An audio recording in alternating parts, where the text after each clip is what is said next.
بسم اللہ الرحمن الرحیم نحمدہ ونصلی علی رسولہ الکریم اما بعد۔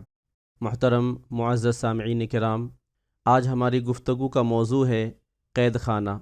دنیا میں انسانی زندگی کے متعلق مختلف نظریات موجود ہیں۔ کسی کے نزدیک یہ دنیا خود سے وجود میں آ گئی اور خود سے ہی فنا ہو جائے گی۔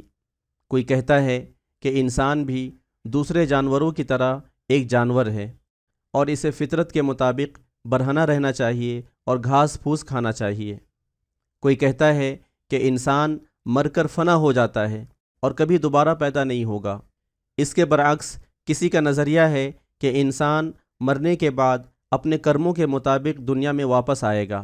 کسی نے کہا کہ انسان کے گناہوں کا کفارہ خدا کے بیٹے یسوع نے اپنی جان دے کر ادا کر دیا ہے، اس لیے انسان سے کسی قسم کا حساب نہیں ہوگا۔ کسی نے خود کو خدا کا محبوب گردان کر اپنے لیے تمام خدائی اختیارات حاصل کر لیے ہیں۔ ان تمام نظریات کے ساتھ ہی اسلام کا بھی ایک نظریہ ہے۔ دین اسلام کے مطابق دنیا کی تخلیق حادثاتی نہیں ہے بلکہ منصوبہ بندی کے ساتھ ہوا ہے۔ اس کا ایک بنانے والا ہے، وہی اس کا مدبر و منتظم ہے اور اسی کی حکمرانی کائنات پر قائم ہے۔ اسی نے اپنے منصوبہ کے تحت انسان کی تخلیق فرمائی، انسان کی بقا اور نشو و نما کے لیے تمام ضروری چیزوں کا انتظام کیا۔ اسی کے ساتھ اس نے یہ بھی بتایا کہ زندگی کیسے گزارنا ہے۔ پتہ نہیں لوگ کن اسباب کی بنا پر کہہ دیتے ہیں کہ سب کچھ اپنے آپ ہو گیا اور بندر نے ترقی کر کے انسان کی شکل اختیار کر لی۔ رات دن کی گردش اور موسموں کے باقاعدگی سے بدلنے میں انہیں کوئی منصوبہ بندی کیوں نہیں نظر آتی؟ آج بھی لاکھوں اور کروڑوں بندر ہے، ان میں سے کوئی انسان کیوں نہیں بن جاتا؟ فطرت سے ہم آہنگی کا مطلب یہ کیسے ہو سکتا ہے کہ ہم برہنہ رہیں، گھاس پھوس کھائیں؟ دوستو، دنیا میں جو مشینیں بنائی جاتی ہیں ان کے ساتھ ایک گائیڈ بک بھی شائع کی جاتی ہے۔ ضرورت پڑنے پر ان مشینوں کے چلانے کی ٹریننگ بھی دی جاتی ہے۔ پھر انسان جیسی عقل مند مخلوق کے ساتھ اگر ایسا کیا گیا ہے تو حیرت کیوں ہے؟ اس بات کے تسلیم کرنے میں کیا حرج ہے کہ انسان کی رہنمائی کے لیے اس کے خالق نے ایک گائیڈ بک اور مربی عطا کیا ہے۔ دنیا کی ہر شے میں مقصد تلاش کرنے والے خود اپنے مقصد وجود پر غور کیوں نہیں کرتے؟ انسان دراصل جواب دہی سے گھبراتا ہے، اس لیے اپنے حقوق و فرائض متعین کرنے سے بچتا ہے۔ وہ چاہتا ہے کہ اللہ کی عطا کردہ تمام نعمتوں سے جس طرح چاہے لطف اٹھائے، اپنی خواہشات کی پیروی میں اپنے جیسے انسانوں کا گلا کاٹے، انہیں اپنا غلام بنائے۔ انسان نے اپنی عیارانہ ذہنیت سے کام لے کر خدا کی آڑ میں بھی بہت سے سامان عیش حاصل کر لیے۔ خود کو اللہ کا چہیتا کہہ کر اور برہما کے منہ سے پیدا ہونے کا فریب دے کر باقی لوگوں سے اپنی خدمت کرائی، ان سے نظریں اور نیاز حاصل کی۔ دوستو، ایک کمہار اپنے بنائے ہوئے برتنوں میں کوئی بھید بھاؤ نہیں کرتا۔ ایک ماں اپنی کمزور، بدشکل اور اپاہج اولاد سے نفرت نہیں کرتی۔ پھر یہ کیسے ممکن ہے کہ زمین و آسمان کا خالق اپنی مخلوق میں صرف رنگ و نسل یا مقام پیدائش کی بنا پر کوئی بھید بھاؤ کرے؟ ہاں، اگر کوئی تفریق ممکن ہے تو محبت اور بغاوت میں ہو سکتی ہے۔ ہر ادارہ اپنے فرما بردار کارکنوں کی قدر کرتا ہے اور اپنے نکمے اور نافرمان افراد سے کنارہ کشی اختیار کرتا ہے۔ دنیا کی تمام حکومتیں اپنے وفاداروں کو اعزاز سے نوازتی ہے اور غداروں کو سولی پر چڑھا دیتی ہیں۔ آخر اس اصول پر جب خالق کائنات عمل کرتا ہے تو انسان کی پیشانی پر شکن کیوں پڑ جاتی ہے؟ دین اسلام کے مطابق ہر انسان اللہ کا بندہ اور غلام ہے۔ اس پر اللہ کی اطاعت لازم ہے۔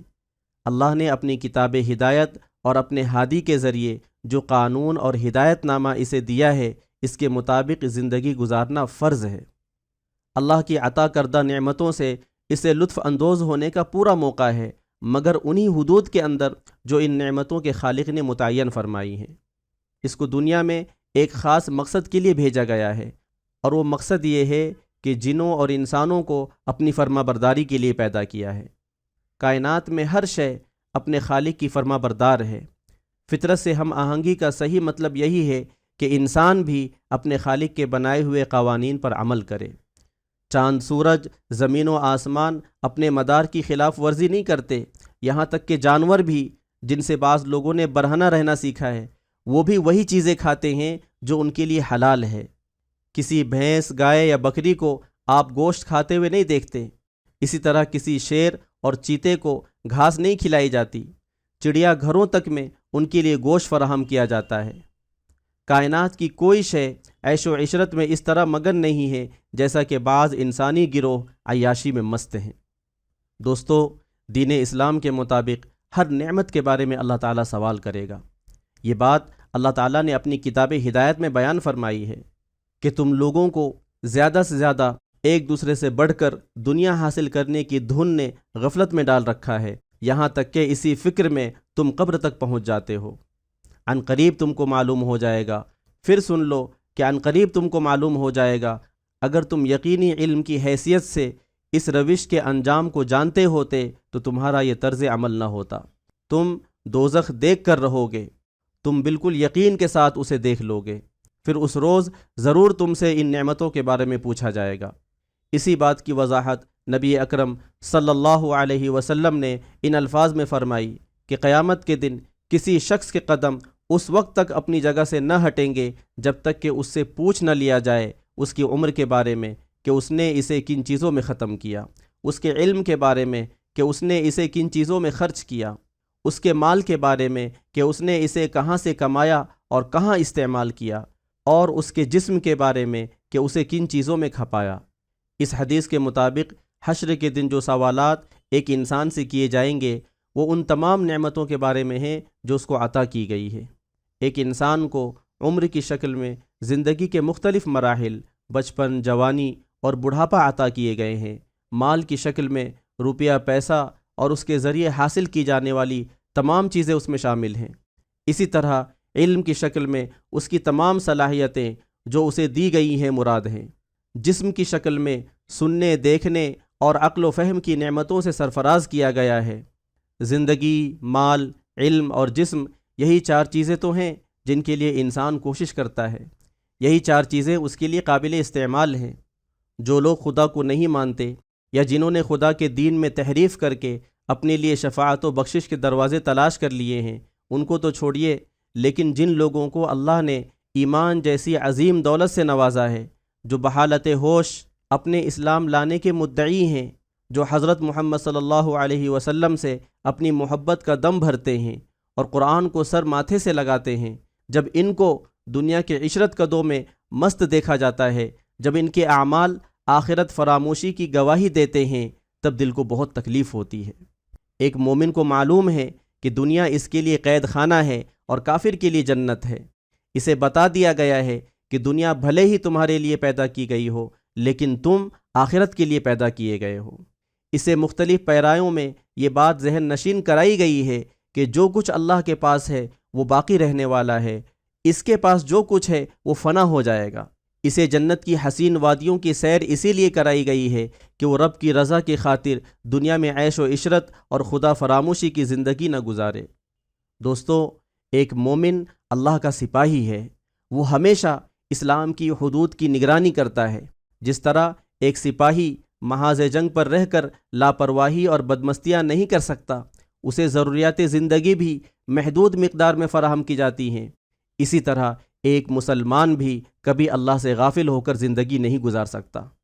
تعجب ہے کہ ہماری آنکھوں کے سامنے اللہ اور رسول کا قانون پامال کیا جا رہا ہے۔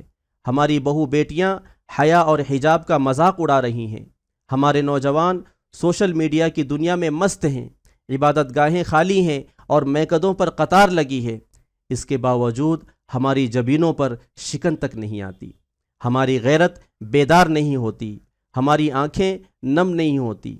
کون جانتا ہے کہ کب کس کا وقت آ جائے اور پھر وہ حسرت سے کہے، اے میرے رب، کیوں نہ تو نے مجھے تھوڑی سی مہلت اور دے دی کہ میں صدقہ دیتا اور نیک لوگوں میں شامل ہو جاتا۔